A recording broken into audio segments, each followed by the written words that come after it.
Bihar librarian की तैयारी करने वाले सभी साथियों का हमारे इस YouTube channel open study area पर हार्दिक अभिनंदन है। समय हो चुका है 8:30 और ये समय है आप सभी के लिए लाइब्रेरियन की लाइव क्लास के लिए। तो दोस्तों, बहुत सारे जो कैंडिडेट हैं, हमारे सब्सक्राइबर जो लाइब्रेरियन की तैयारी कर रहे हैं, वे हमसे नोट्स लेकर के और काफ़ी हद तक उन्होंने अपने सारी परिस्थितियों को कंट्रोल में कर लिया है।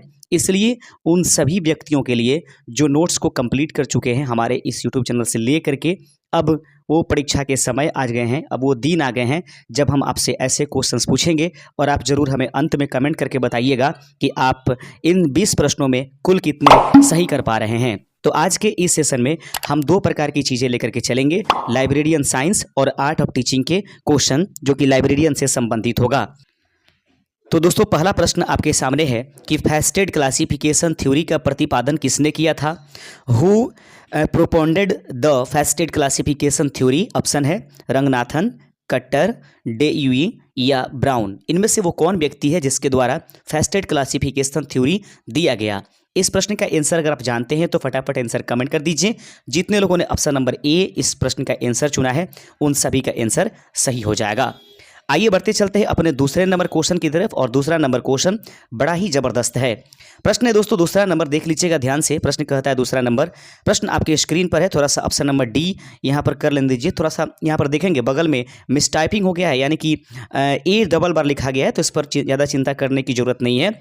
यूडीसी, जिसको हम लोग यूनिवर्सल डेसिमल क्लासिफिकेशन कहते हैं, किस संगठन द्वारा विकसित किया गया था? प्रश्न आपके सामने है कि यूडीसी अर्थात यूनिवर्सल डेसिमल क्लासिफिकेशन किस संगठन के द्वारा विकसित किया गया? Universal decimal classification was developed by which organisation? ये प्रश्न नंबर 2 है आज के इस सेशन का। तो इस प्रश्न का आंसर जितने भी बंधु ऑप्शन नंबर बी चुन रहे हैं उनका सही आंसर होगा एफआईडी अर्थात अंतर्राष्ट्रीय प्रलेखन महासंघ। यानी यूडीसी यूनिवर्सल डेसिमल क्लासिफिकेशन जो है जिस संगठन के द्वारा विकसित किया गया उसका नाम एफआईडी फिड यानी अंतर्राष्ट्रीय प्रलेखन महासंघ। ऑप्शन नंबर बी इस प्रश्न का आंसर सही हो जाएगा। आइए देखते चलते हैं अपने तीसरे नंबर क्वेश्चन को, और तीसरा नंबर प्रश्न आपके स्क्रीन पर ये रहेगा। प्रश्न है कि कैनोन्स ऑफ द कैटलॉजिंग का प्रतिपादन किसने किया था? Who formulated the canons of cataloguing? याद रखेंगे, कैनोन्स ऑफ कैटलॉजिंग किनके द्वारा प्रतिपादित किया गया है? अगर इस प्रश्न का आंसर आप जानते हैं तो ज़रूर हमें कमेंट कर दीजिए फटाफट।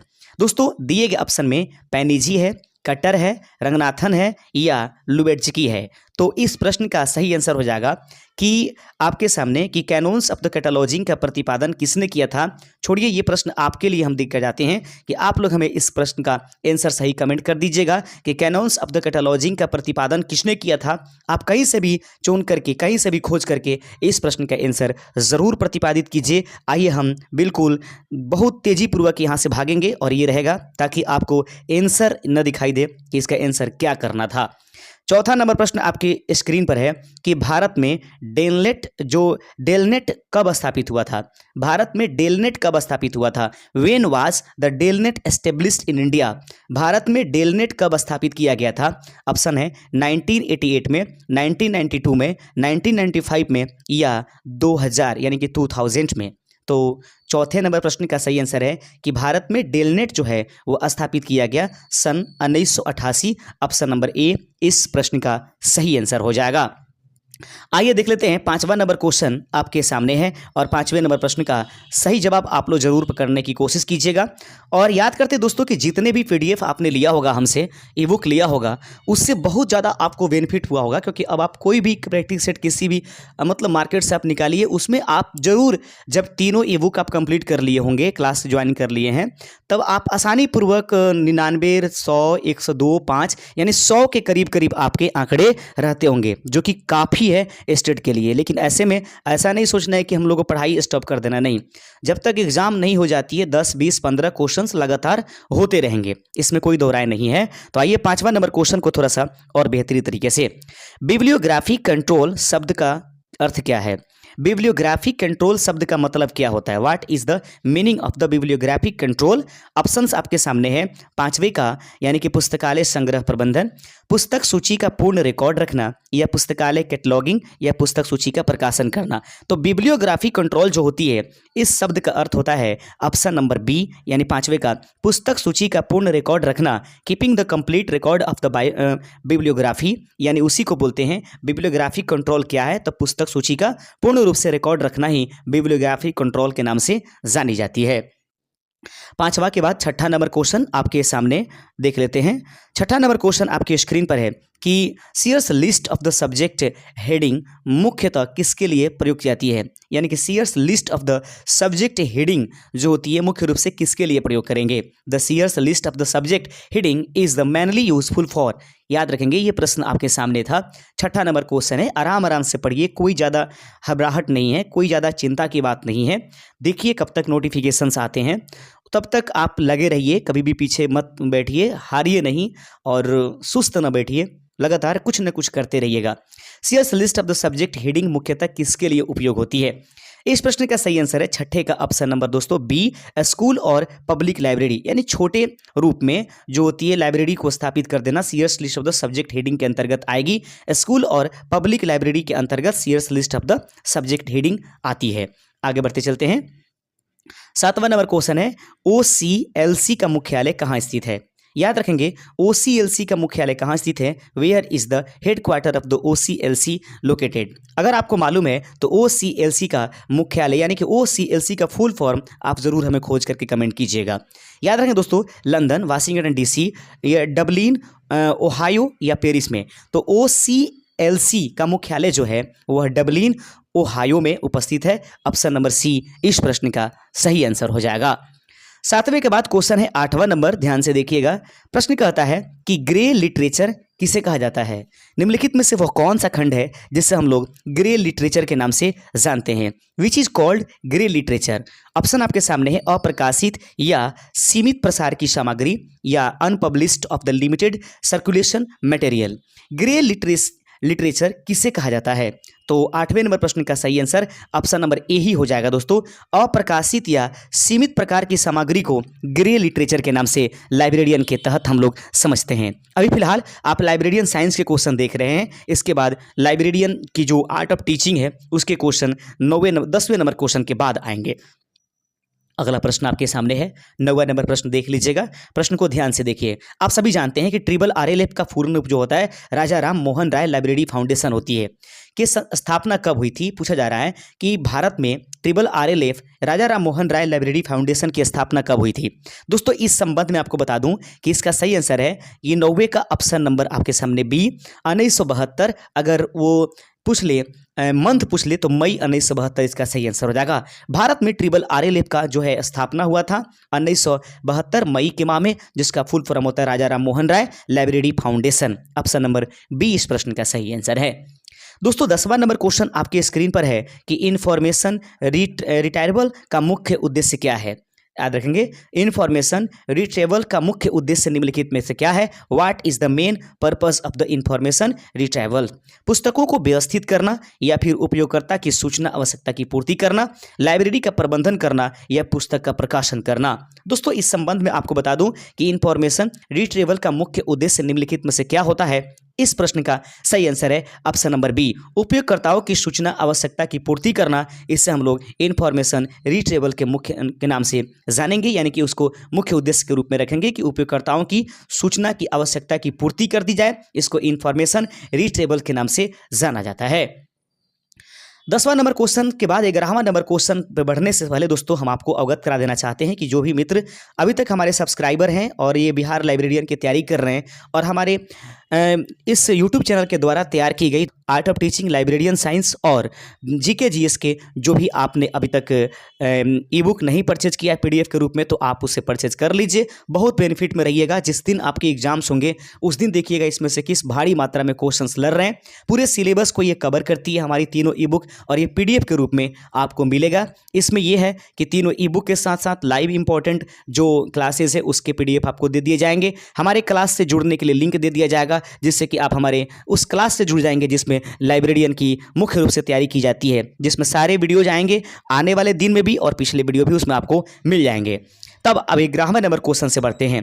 प्रश्न है 11वां नंबर, देखेंगे दोस्तों कि कंस्ट्रक्टिविस्ट टीचिंग का मुख्य सिद्धांत क्या है। कंस्ट्रक्टिविस्ट जो टीचिंग होती है उसका मुख्य उद्देश्य क्या है। What is the main principle of the constructivist teaching. याद रखेंगे, ज्ञान बाहर से थोपा जाता है, ज्ञान विद्यार्थियों द्वारा स्वयं निर्मित की जाती है, शिक्षक ही ज्ञान का स्रोत होता है, केवल शिक्षा परीक्षा हेतु दी जाती है। तो कंस्ट्रक्टिविस्ट जो टीचिंग होती है इसका मुख्य उद्देश्य लाइब्रेरियन के तहत जो आर्ट ऑफ टीचिंग में है उसका मतलब होता है 11 का ऑप्शन नंबर बी, वह ज्ञान जो विद्यार्थी द्वारा स्वयं निर्मित की जाती है उसको कंस्ट्रक्टिविस्ट सिस्टम या टीचिंग के नाम से जानेंगे। ऑप्शन नंबर बी इस प्रश्न का सही आंसर हो जाएगा। 12 नंबर क्वेश्चन देख लीजिएगा। प्रश्न कहता है एंड्रागोजी शब्द किससे संबंधित है। एंड्रागोजी जो शब्द है वह किससे संबंधित है। The term andragogy is related to. 12वें नंबर प्रश्न बहुत ही शानदार है, बहुत ही जानदार प्रश्न है। तो एंड्रागोजी शब्द किससे संबंधित है, 12वें का सही आंसर हो जाएगा ऑप्शन नंबर बी, यह वयस्क शिक्षा से संबंधित है। Education of the adult is related to andragogy, ये इसका सही आंसर ऑप्शन नंबर बी हो जाएगा। 13वां नंबर क्वेश्चन आपके स्क्रीन पर देख लीजिएगा ध्यान से। कहता है स्कैफोल्डिंग शिक्षण तकनीक का तात्पर्य क्या है। स्कैफोल्डिंग शिक्षण तकनीक का जो तात्पर्य है वह क्या है। What is the meaning of the scaffolding in the teaching या टेक्निक। याद रखेंगे, बड़ा ही शानदार प्रश्न। स्कैफोल्डिंग शिक्षण तकनीक का तात्पर्य मुख्य निम्नलिखित में से क्या है। 13 के ऑप्शन हैं विद्यार्थियों को अस्थायी सहारा देना, विद्यार्थियों पर दबाव डालना, बिना सहायता के सिखाना सीखना, या केवल परीक्षाओं पर ध्यान देना। तो स्कैफोल्डिंग शिक्षण तकनीक के तहत जो होगा दोस्तों इसमें पॉजिटिव वर्ड चुनना है, वह यह है विद्यार्थियों को अस्थायी सहारा देना। ऑप्शन नंबर ए इसका सही आंसर हो जाएगा। आगे बढ़ते चलते हैं। 14 नंबर प्रश्न है आज के इस सेशन का कि फॉर्मेटिव इवैल्यूएशन कब की जाती है। बड़ा ही शानदार है, लाइब्रेरियन आर्ट ऑफ टीचिंग का ये क्वेश्चंस है दोस्तों। इसी प्रकार के क्वेश्चन आपको हमारे इस तीनों ई बुक में देखने के लिए मिलेंगे। यदि आप नहीं जुड़े हैं तो जुड़ जाइए, नहीं लिए हैं तो आराम से लीजिए और इस पूरे ई बुक को और उसका कंप्लीट कीजिए, और कंप्लीट करने के बाद देखिए आप में कितनी चेंजिंग आती है ये पुस्तकालय लाइब्रेरियन से संबंधित एग्जाम के लिए। फॉर्मेटिव इवैल्यूएशन कब की जाती है। When is the formative evaluation conducted. Option है कोर्स के अंत में, कोर्स के दौरान, परीक्षा परिणाम आने के बाद, या प्रवेश समय के समय। याद रखेंगे दोस्तों, जो फॉर्मेटिव इवैल्यूएशन होती है वह जो होती है जो कोर्स होता है ना, यानी कि जब शिक्षण चलती रहती है, क्लास कोर्स चलती रहती है, उसी समय की जाती है। ऑप्शन नंबर बी इस प्रश्न का सही आंसर हो जाएगा, कोर्स के दौरान।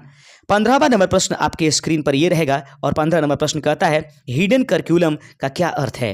हिडन जो करिकुलम होती है उसका मुख्य अर्थ क्या होता है। What is the meaning of the hidden curriculum. वह पाठ्यक्रम जो छात्रों को बताया नहीं जाता है।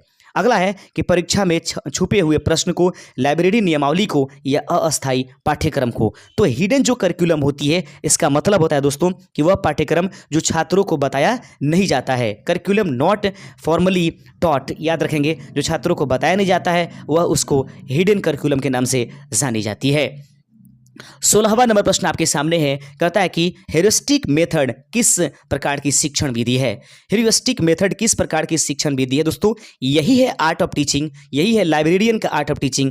आप जो है ना वो आर्ट ऑफ टीचिंग पढ़ने की कोशिश ना करें जो कि सीटेट और बीएड वालों के लिए होती है, जिसको जीन पियाजे, वाइगोत्स्की और बच्चों के शैक्षणिक विकास, ये उसकी किशोरावस्था, बाल्यावस्था, इसकी ज़रूरत नहीं है आपको लाइब्रेरियन के लिए। लाइब्रेरियन के लिए ये आर्ट ऑफ टीचिंग की आवश्यकता है। हेरिस्टिक मेथड किस प्रकार की शिक्षण विधि है, ये 16 नंबर प्रश्न आपके सामने है। तो इस प्रश्न का सही आंसर है हेरिस्टिक मेथड जो होती है खोज परक विधि कहलाती है। किस प्रकार की शिक्षण विधि है, तो इसमें खोजा जाता है, यानी डिस्कवरी बेस्ड जो आपके पास शिक्षण विधि होती है उसको ही हेरिस्टिक मेथड के नाम से जाना जाता है। ऑप्शन नंबर ए इस प्रश्न का सही आंसर है।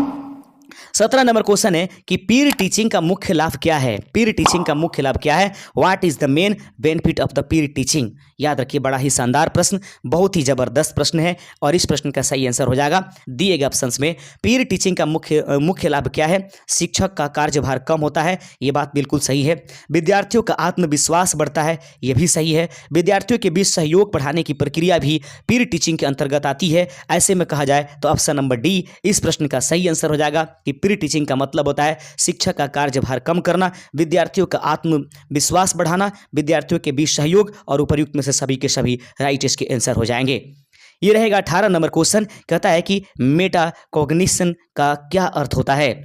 मेटाकॉग्निशन का अर्थ क्या है, इसमें what is the meaning of the metacognition. Option है आपके सामने, सीखने की प्रक्रिया पर चिंतन करना, reflection on one's on learning process. कहता है, प्रश्न फिर से, मेटाकॉग्निशन का अर्थ क्या होता है, सीखने की प्रक्रिया पर चिंतन करना, याददाश्त बढ़ाना, दूसरों को सिखाना, या लाइब्रेरी उपयोग करना। तो याद रखेंगे, अपनी ही चिंता यानी चिंता के बारे में, चिंतन के बारे में चिंता करना, याद रखिए, उसे ही मेटाकॉग्निशन का मतलब समझा जाता है। तो पूछा जा सकता है मेटाकॉग्निशन क्या होती है, तो याद रखेंगे चिंता के बारे में ही चिंता करना, इसे ही हम लोग क्या कहते हैं, मेटाकॉग्निशन कहते हैं। सीखने की प्रक्रिया, जो भी हम लोग किसी चीज़ को सीखते हैं वो चिंता होती है, उसके बारे में चिंतन करना, यही मेटाकॉग्निशन कहलाती है।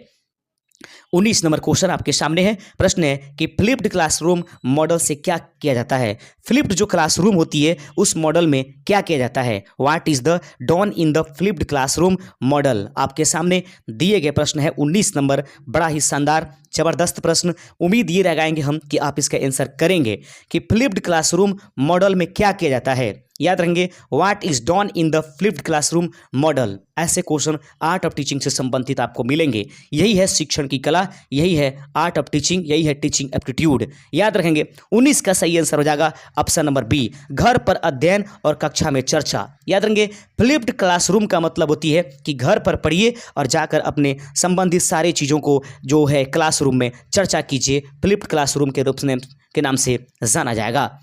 20वां नंबर क्वेश्चन होगा, टीचिंग एप्टीट्यूड का सर्वश्रेष्ठ संकेतक क्या है। टीचिंग एप्टीट्यूड का सर्वश्रेष्ठ जो संकेतक है वह क्या है, what is the best indicator of a teaching aptitude. याद रखेंगे, टीचिंग एप्टीट्यूड का सर्वश्रेष्ठ संकेत क्या है।